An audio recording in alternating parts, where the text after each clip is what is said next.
¿Qué tal? Te saludo. Soy el maestro Osvaldo Aguilar Gómez y te doy la bienvenida a una cápsula más de tu Universidad UNT México.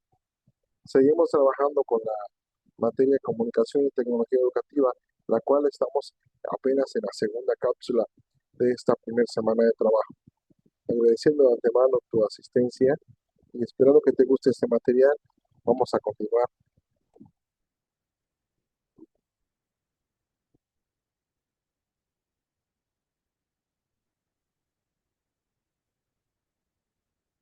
Bueno, pues la comunicación y tecnología educativa eh, prácticamente es para que el estudiante relacione la comunicación y la tecnología mediante aportaciones para el ámbito educativo, mediante el análisis de las corrientes teóricas en el torno al desarrollo de la comunicación y la tecnología educativa. Puedas también tener la capacidad para que puedas interpretar y puedas transmitir tu conocimiento con tus estudiantes o también de la vida cotidiana y también, ¿por qué no?, con el uso de la tecnología digital y las tecnologías de información. El contenido de esta materia es de 4 unidades: comunicación educativa, educación para los medios, tecnología educativa, mediación comunicativa y tecnología en la educación. Anteriormente estuvimos trabajando con la unidad 1, comunicación educativa, y ahorita vamos a proseguir con el punto 1.2 del proceso comunicativo. El proceso comunicativo no es una línea recta, sino un ciclo dinámico y circular, especialmente en la educación, donde el objetivo final es el aprendizaje efectivo y no solo la transmisión de información. Anteriormente se habla de que la educación estaba basada prácticamente en que el docente, el maestro, el catedrático era la autoridad en el aula, inclusive en los salones de clase había hasta un desnivel donde el maestro podía estar arriba, ¿sí?, empoderado, y el maestro se dedicaba a hablar, a dictar, a poner sus reglas, y prácticamente el alumno solamente escuchaba y realizaba las actividades que el maestro le solicitaba.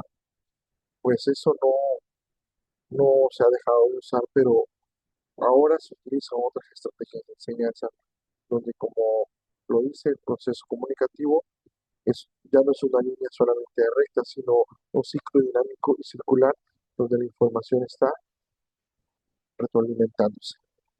Recuerda esta palabra, retroalimentación. Y eso, pues, sobre todo en el aprendizaje efectivo y en la enseñanza. Asimismo, también sabemos que ese circuito de proceso comunicativo se transmite por medio de un mensaje de una manera efectiva desde un emisor y hasta un receptor a través de un canal. Es esencial para la interacción social y la transferencia de información, ideas y sentimientos. Es muy importante que nosotros transmitamos lo que sepamos al alumno de una manera que el alumno se logre entregar, se logre envolver, se logre captar. Así como cuando ven una película en el cine, que la película prácticamente lo jala, cada vez se vuelve más interesante. De esa manera nosotros tenemos que aprender a transmitir lo que sabemos y a transmitir los mensajes de una manera atractiva para ellos. ¿Cuáles son los elementos clásicos y el rol es en la educación? Como elementos tenemos el emisor, que su definición general dice que es el que inicia el proceso y codifica el mensaje. En el contexto educativo de la comunicación efectiva, dice que principalmente el docente o el material didáctico, que son los libros, videos, las plataformas, los podcasts que hoy en día se utilizan, deben de ser eh, un experto de mediación del conocimiento, deben de ser creados por un experto de mediación de conocimiento y utilizados para los fines que son. El receptor, este es el que recibe el mensaje y lo decodifica. En este contexto de educativo, el estudiante, eh, pues prácticamente ya como comentaba hace un momento, ya como la educación, como la comunicación ya no es unidireccional, ya no es un ser pasivo, ya debe ser un agente activo que interpreta y da sentido a la información. Asimismo, regresa la información en base a cuestionamientos, preguntas y donde hay una clase de retroalimentación. El mensaje es la información y las ideas y los sentimientos transmitidos. ¿Por qué los sentimientos? Porque no es lo mismo que una persona docente venga y te trate de explicar las cosas de una manera grotesca, seria, desinteresada, a que una persona le interese realmente que tú estás aprendiendo, lo manifieste de una manera gentil, dócil y amigable, es donde el docente tiene que utilizar este criterio para que el alumno sea atrapado y llame su atención. El contenido curricular y didáctico debe ser estructurado, claro y relevante para el objetivo del aprendizaje. Código. Estos son los signos y las reglas utilizadas, el idioma, jerga técnica y en el lenguaje común entre el docente y el estudiante. El docente debe asegurarse de que el código sea comprensible y evitar la jerga técnica excesiva sin explicación previa. O sea que el alumno tiene que estar retroalimentado, pero de una manera que sea clara para él. Canal, el medio físico por donde viaja el mensaje. El aire, comunicación verbal, la pizarra, papel, el medio tecnológico, el WhatsApp, el Facebook, el Messenger, el Instagram, el TikTok, que son las plataformas digitales tecnológicas que hay hoy en día. Una videollamada también por medio de Zoom, por medio de Classroom, por medio de Teams. Y el correo electrónico, que prácticamente el correo electrónico ya pasó a un estado de uso más formal, más institucional, más laboral, a un uso de comunicación cotidiana. Elementos críticos, contextos, ruidos y alimentación. Antes de esto te voy a comentar algo sobre lo que es la etapa del proceso comunicativo. Es un proceso que sigue una secuencia lógica de pasos. La codificación. El emisor transforma su idea o pensamiento en un mensaje utilizando un código. Como ejemplo podemos decir un gesto, podemos decir palabras en idioma, transmisión. El emisor envía el mensaje a través de un canal, como podemos decir, por medio del aire, si es hablado, por medio del papel, por medio de la aplicación tecnológica, y pues para eso se tiene que hablar, escribir, gesticular. La recepción es por el receptor que dice que capta el mensaje a través del canal. Lee, oye, ve. Decodificación. El receptor interpreta el mensaje, es decir, descifra el código para tener la idea original del emisor. La retroalimentación o feedback. Este es una respuesta al emisor, cerrando el ciclo y verificando la comprensión del mensaje. Es decir, al momento de que se reciba el mensaje, hay una respuesta. Siempre se espera una respuesta.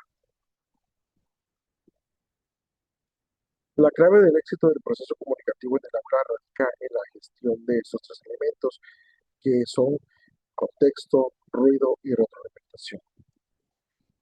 El ruido, que son las barreras de interferencia o barreras que distorsionan el mensaje o que impiden la decodificación efectiva en la comunicación efectiva.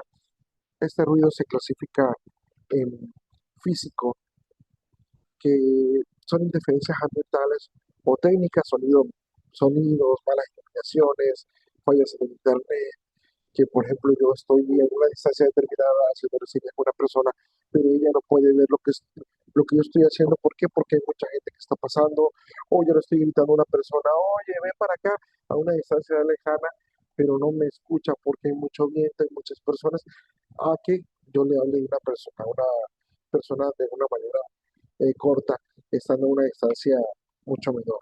Un caso práctico de la del estado físico es la mala acústica que hay en la sala de una reunión, en un salón, el tipo de celular de un alumno, en una conexión de video que se corta, una mala conexión de internet, semántico, problemas con el significado del código, uso de palabras que el receptor no conoce o que significa algo distinto para él.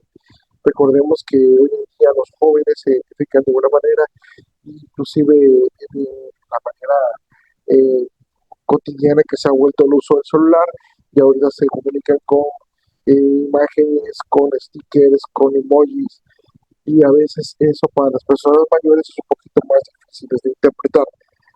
Un profesor usa un acrónimo técnico, TIC, BIC, BOC, que no ha sido definido previamente, pero sin embargo es algo que como nosotros como profesores es algo muy común escuchar la palabra MOOC, pero para el alumno que está apenas entrando en este maravilloso mundo de la tecnología de la información es algo nuevo para él.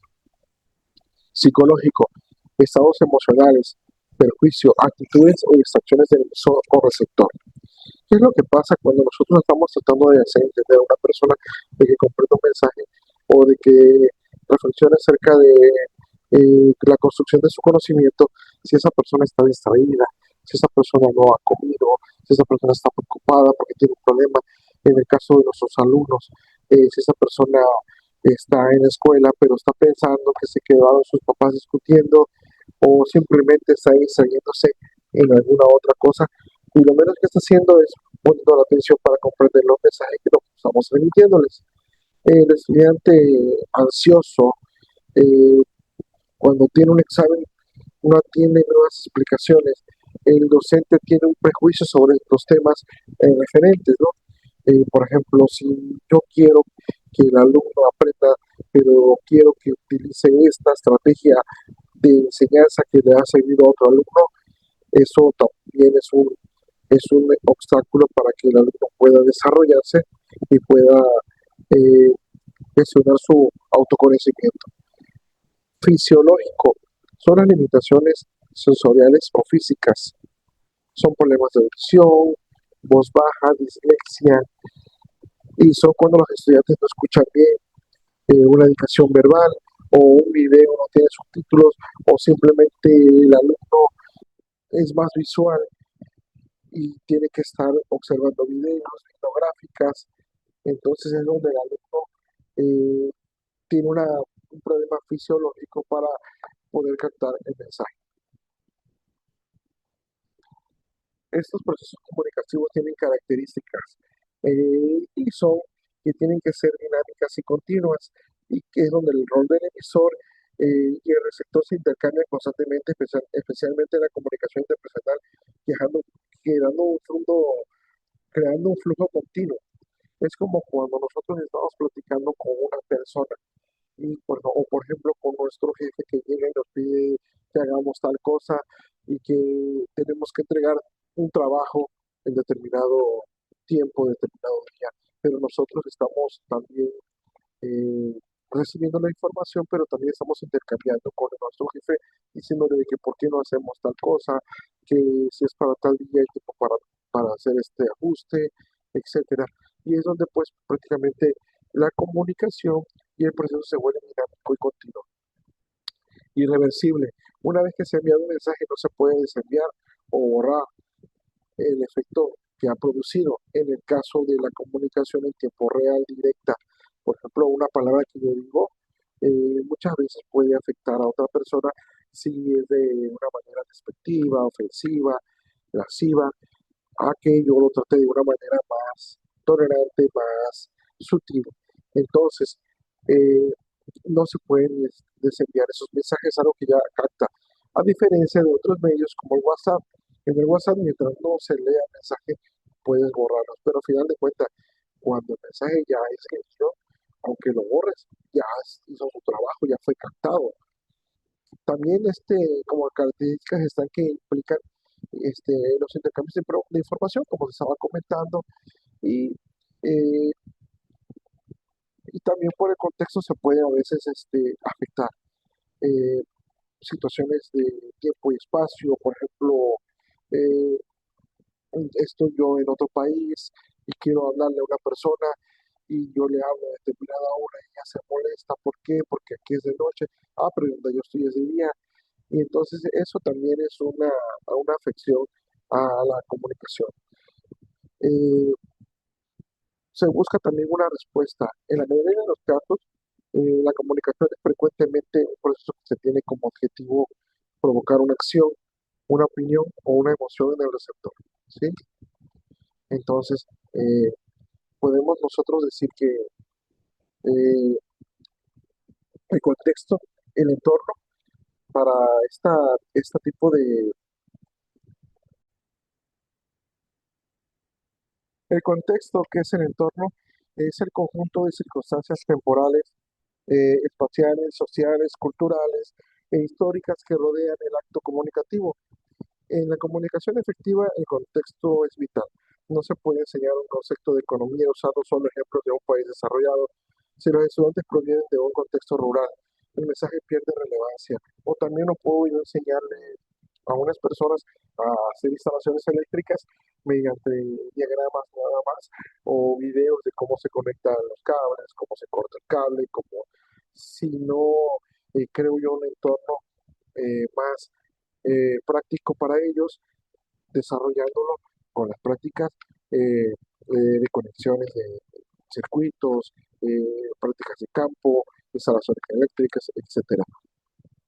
El contexto físico es crear un ambiente adecuado en el aula, perdón, o el diseño de la plataforma en línea. Pues yo soy de una, el contexto físico es el ambiente del aula o el diseño de la plataforma en línea. El contexto sociocultural son los valores, las normas y las experiencias previas del grupo que afectan de cómo se interpreta el mensaje. La retroalimentación o feedback. Este elemento es muy importante en el proceso comunicativo, sobre todo en la educación, ya que convierte la transmisión e interacción en un ciclo de comunicación efectiva de aprendizaje mutuo, porque en este caso ya hay una interacción eh, y es una respuesta que el receptor da al emisor, indicando que el mensaje sí fue recibido, fue entendido, fue comprendido, analizado, y en este caso también es donde salen sugerencias también, puntos de vista que a veces no son iguales a los que tiene el emisor, pero a fin de cuentas se hace una lluvia de ideas, sobre todo en las aulas. La función didáctica para el estudiante le ayuda a identificar sus errores y aciertos, saber cómo mejorar. El docente le permite evaluar la efectividad de su método de enseñanza y realizar los ajustes necesarios, ajustar el código, cambiar el canal, formular el mensaje. Recordemos que nosotros como docentes encontramos los grupos totalmente diferentes. Un grupo muchas veces es más visual. ¿Qué quiere decir esto? Que entenderá mejor los temas vistos eh, en base a videos. Hay quienes, sin embargo, les gusta investigar por su cuenta. Se les pide lo que tienen que investigar y se dedican a buscar la información y a traerte la información de una manera que tú la puedas tener en las manos, en una libreta, escriben, la pasan en el lápiz. Otros también desarrollan tecnología, medios digitales, graban video. Otros prefieren en la vieja escuela ir a la biblioteca. Entonces, es muy diferente la interacción que vas a tener con tus alumnos en diferentes entornos educativos. A continuación, les voy a mostrar un caso práctico de feedback. Un docente pide a los alumnos que resuman un tema en foro en línea. El estudiante, en este caso es el receptor, envía el mensaje y lo publica en el foro. El docente, el emisor original, y responde al estudiante no solo con una nota, sino con una experiencia concreta sobre cómo mejorar la momento. El resultado, el estudiante usa feedback para su próxima tarea, lo que es el ciclo de aprendizaje y valida la comunicación educativa. ¿Qué es lo que pasa aquí? Un de información, intercambio de ideas, un flujo de datos, que eso hace que tanto el receptor aprenda, capte el mensaje, como que el emisor también esté por enterado que los mensajes fueron entendidos, comprendidos, asimilados y también fueron pues, enriquecidos. Y bueno, pues hemos llegado al final de esta cápsula, esperando que haya sido de tu agrado y que la información haya sido fluida y sobre todo comprendida. UNT México te agradece tu presencia. Nos vemos en la siguiente cápsula.